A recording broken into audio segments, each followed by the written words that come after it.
नमस्कार, स्वागत है झारखंड और देश दुनिया की बड़ी खबरों में। झारखंड कैबिनेट की बैठक में लगी 43 प्रस्तावों पर मुहर। झारखंड मंत्रालय में सीएम हेमंत सोरेन की अध्यक्षता में कैबिनेट की बैठक संपन्न हुई। हेमंत कैबिनेट ने कुल 43 प्रस्तावों पर अपनी मुहर लगाई है। बता दें कि हेमंत कैबिनेट ने झारखंड राज्य लेखा लिपिकीय सेवा संवर्ग नियमावली को स्वीकृति दे दी है। वहीं विनोबा भावे विश्वविद्यालय के लिए गोला में 25 करोड़ 2 लाख की स्वीकृति प्रदान की है। रिम्स और फूलो झानो में कोरोना जांच किट के लिए 6 करोड़ 95 लाख की घटनोत्तर स्वीकृति दी गई है। झारखंड के 189 उत्क्रमित विद्यालयों में 3,960 पदों के सृजन की स्वीकृति सरकार की ओर से दी गई है, जबकि 6,850 आंगनबाड़ी सेंटर्स को सक्षम आंगनबाड़ी के रूप में उन्नयन को स्वीकृति कैबिनेट की बैठक में मिली है। आज वंदे भारत ट्रेन का उद्घाटन करेंगे पीएम नरेंद्र मोदी। 27 जून यानी आज देश के लिए बेहद खास है, क्योंकि आज 15 मिनट में 5 वंदे भारत एक्सप्रेस ट्रेनों का शुभारंभ किया जाएगा। पांचों ट्रेनों को प्रधानमंत्री नरेंद्र मोदी झंडी दिखाकर रवाना करेंगे। बता दें कि इनमें के स्थान पर प्रधानमंत्री स्वयं मौजूद रहेंगे, जबकि अन्य स्थानों पर वर्चुअल झंडी दिखाई जाएगी। पूरा देश इस अद्भुत नज़ारे का साक्षी बनेगा। बता दें कि इससे पहले देश में 18 वंदे भारत ट्रेनों का सफल संचालन हो रहा है। इन 5 ट्रेनों के बाद देश में वंदे भारत एक्सप्रेस की संख्या 23 हो जाएगी। रेलवे के अनुसार प्रधानमंत्री जिस स्थान पर खुद मौजूद रहेंगे उस राज्य का नाम मध्य प्रदेश है। यहां से कुल 2 ट्रेनों को रवाना किया जाएगा। झारखंड ने सुखाड़ की भरपाई के लिए केंद्र से मांगे 9,600 करोड़। झारखंड ने केंद्र सरकार से पूर्व में घोषित सुखाड़ के मद्देनजर क्षतिपूर्ति राशि की मांग की है। यह मांग केंद्रीय स्वास्थ्य मंत्री डॉक्टर मनसुख मांडविया से की गई है। मांडविया ने हीट वेव को लेकर वीडियो कॉन्फ्रेंसिंग के जरिए राज्यों के आपदा प्रबंधन मंत्रियों के साथ बैठक की थी। झारखंड की ओर से स्वास्थ्य मंत्री बन्ना गुप्ता इस बैठक में मौजूद थे। इस दौरान उन्होंने कहा कि सुखाड़ के एवज में केंद्र से क्षतिपूर्ति राशि के तौर पर 9,600 करोड़ झारखंड को मिलने थे।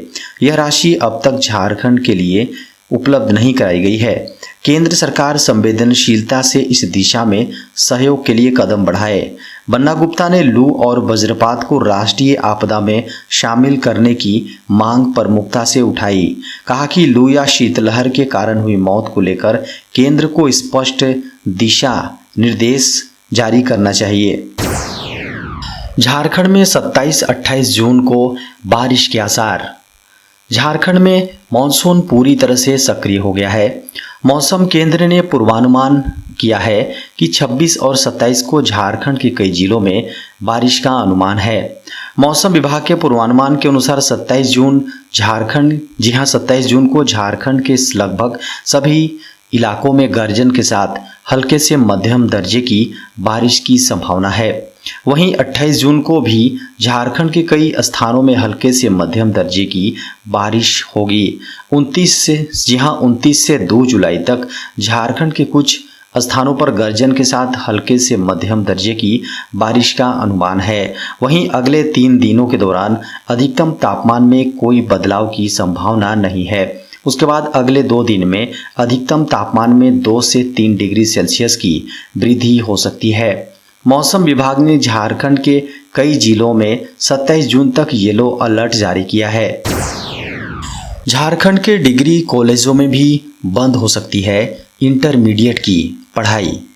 नई शिक्षा नीति के तहत डिग्री कॉलेजों कॉलेजों में इंटर की पढ़ाई नहीं होनी है।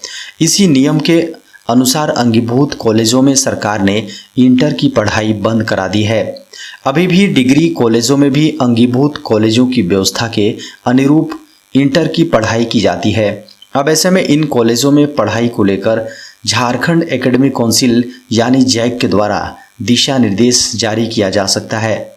बता दें कि झारखंड में 21 संबंध प्राप्त डिग्री कॉलेजों में इंटर की पढ़ाई होती है। ये कॉलेजों में इंटर की पढ़ाई के लिए मान्यता नहीं ली गई है, जिसके कारण से कॉलेजों को अब इंटर की कक्षा के लिए अलग से मान्यता लेनी होगी। कॉलेजों द्वारा बिना मान्यता के विद्यार्थियों का नामांकन लेने की स्थिति में भविष्य में विद्यार्थी को किसी प्रकार की परेशानी पर उसकी जिम्मेदारी संबंधित कॉलेज की ही होगी। बता दें कि झारखंड में अब डिग्री कॉलेज में इंटर की पढ़ाई बंद हो सकती है। अंगीभूत कॉलेजों के बाद अब संबद्धता प्राप्त अल्पसंख्यक डिग्री कॉलेज में भी इंटर बंद किया जा सकता है। 1 जुलाई से होने जा रहे हैं बड़े बदलाव, सीधे जेब पर होगा असर। जुलाई शुरू होने के साथ ही आपसे जुड़ी कई चीज़ों के बदलने की संभावना है। इन चीज़ों का सीधा असर जेब पर होगा। इस महीने की पहली तारीख के साथ ही इस बार भी कुछ बदलाव होने की संभावना जताई जा रही है। इन बदलावों के बारे में आपको जानना जरूरी है। बता दें कि ऑयल मार्केटिंग कंपनियां हर महीने की पहली तारीख को गैस सिलेंडर की कीमत में बदलाव करती हैं। अप्रैल, मई और जून की पहली तारीख को कॉमर्शियल सिलेंडर की कीमत में कटौती की गई, लेकिन पिछले कुछ महीनों से घरेलू सिलेंडर के रेट में किसी प्रकार का बदलाव नहीं किया गया है। इस बार उम्मीद की जा रही है कि कॉमर्शियल के साथ 14 किलो वाले रसोई गैस सिलेंडर का रेट भी कम हो सकता है। साथ ही विदेश में क्रेडिट कार्ड से हुए खर्च पर 1 जुलाई 2023 से TCS शुल्क लगाने का प्रावधान हो सकता है। इसके तहत यदि आपका खर्च 7 लाख या इससे अधिक है तो आपको 20% TCS का भुगतान करना पड़ सकता है। शिक्षा एवं चिकित्सा से जुड़े खर्च पर यह शुल्क घटकर 5% रह जाएगा। विदेश में एजुकेशन के लिए कर्ज लेने वाले टैक्स पेयर्स पर 7 लाख से ज़्यादा राशि पर 0.5%, जी हाँ 5% का TCS शुल्क लगेगा। रात के वक्त बिजली जलाने पर ढीली होगी जेब। सरकार ने शुक्रवार को नए बिजली नियमों की घोषणा की है। यह नए नियम उपभोक्ताओं को दिन के समय टैरिफ सिस्टम के तहत सौर घंटों के दौरान 10 से 20% तक बिजली बचाने की अनुमति देगा। केंद्र ने शुक्रवार को अधिसूचित किया कि उसने बिजली उपभोक्ताओं के अधिकार नियम 2020 में संशोधन किया है, ताकि ग्राहक केवल दिन के समय के आधार पर खपत की गई बिजली के भुगतान कर सकें और स्मार्ट मीटर रीडिंग के आधार पर अपने द्वारा इस्तेमाल की गई बिजली की निगरानी कर सकें।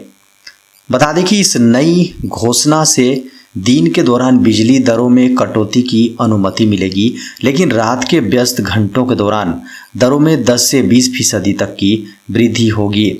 यह बदलाव पूरे दिन एक समान बिजली दर के मुद्दे को संबोधित करने के उद्देश्य से किया गया है, जो आम आदमी पर आर्थिक रूप से बोझ डालता था। नए टैरिफ अप्रैल 2024 से शुरू होने वाले वाणिज्यिक और औद्योगिक उपभोक्ताओं पर लागू होंगे, बशर्ते उनके पास 10 किलोवाट या उससे अधिक की मांग हो। कृषि क्षेत्र को छोड़ अन्य उपभोक्ताओं के लिए नए टैरिफ अप्रैल 2025 से प्रभावी होंगे। स्मार्ट मीटर लगाने के बाद इन टैरिफ का कार्यान्वयन शुरू होगा। देश में कोरोना वायरस संक्रमण के 47 नए मामले। भारत में एक दिन में कोरोना वायरस संक्रमण के 47 नए मामले सामने आने के बाद देश में अभी तक संक्रमित हुए लोगों की संख्या 4,49,93,999 हो गई हैं। वहीं उपचाराधीन मरीजों की संख्या घटकर 1,655 रह गई हैं। केंद्रीय स्वास्थ्य मंत्रालय की ओर से सोमवार को सुबह 8 बजे जारी ताज़ा आंकड़ों के अनुसार देश में संक्रमण से अभी तक 5,31,903 लोगों की जान गई है। अद्यतन आंकड़ों के अनुसार देश में अभी तक कुल 4,44,60,441 लोग संक्रमण से रिकवर हो चुके हैं और मरीजों के रिकवर होने की राष्ट्रीय दर 98.81% है। वहीं कोविड-19 से मृत्यु दर 1.18% है। स्वास्थ्य मंत्रालय की वेबसाइट के अनुसार भारत में राष्ट्रव्यापी टीकाकरण अभियान के तहत अभी तक कोविड-19 रोधी टीकों की 2,20,67,36,9 967 खुराक लगाई जा चुकी है। गौरतलब है कि भारत में 7 अगस्त 2020 को कोरोना वायरस संक्रमितों की संख्या 20 लाख, 23 अगस्त 2020 को 30 लाख और 5 सितंबर 2020 को 40 लाख से पार चली गई थी। पीएम किसान सम्मान निधि को लेकर हुए हैं 4 बड़े बदलाव।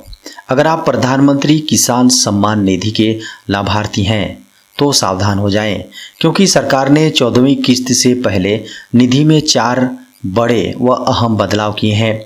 साथ ही बदलावों को तुरंत फॉलो करने के लिए कहा गया है, अन्यथा 14वीं किस्त से वंचित करने की चेतावनी भी दी गई है।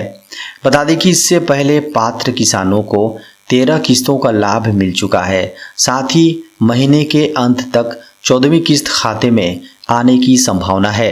प्रधानमंत्री किसान सम्मान निधि में पहला बदलाव बेनिफिशियरी स्टेटस को लेकर किया गया है। अब लाभार्थी स्टेटस के माध्यम से ही पूरी जानकारी प्राप्त कर सकते हैं। साथ ही आपके खाते में किस्त आएगी या नहीं, इसकी जानकारी भी आपको वहीं मिल जाएगी। इसके लिए आपके पास रजिस्ट्रेशन नंबर होना जरूरी है।